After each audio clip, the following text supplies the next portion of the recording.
Ito na po ang pinakamagandang bag, tactical bag na hindi halata. Kung titingnan nyo, parang ordinaryong bag lang siya. Yan. Yung unang bukasan, may bulsa sa unahan at malalim ito. Maraming pwedeng ilagay, kasyang cellphone dyan. Ito naman, bubuksan natin yung pangalawang compartment. Yan, talagang organized lahat ng gamit mo. Tingnan mo naman, oh. Ayan. May lalagyan ng ballpen, cards, etc. So, dito naman tayo sa main compartment niya. Yung part na tingnan natin kung ano ang pwedeng mailagay. Yan. Spacious yan sa loob at saka may organizer din.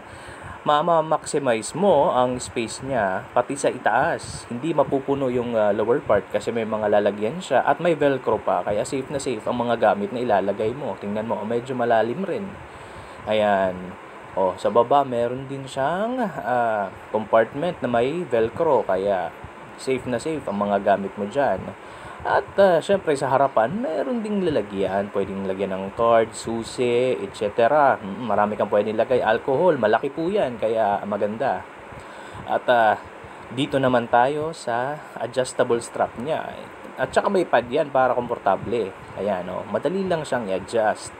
So, ganyan lang ang gagawin mo. Ayun, medyo mahaba na yung strap. Pwede mo pang mas pabaan kung trip mo. Dito na tayo sa main feature niya, ang quick draw. Yan. Yan,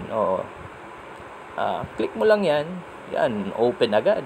Pwedeng lagyan ng baril o kahit anong emergency items na dapat mabilis. Ayan, may kasama na po siyang detachable holster. Ayan.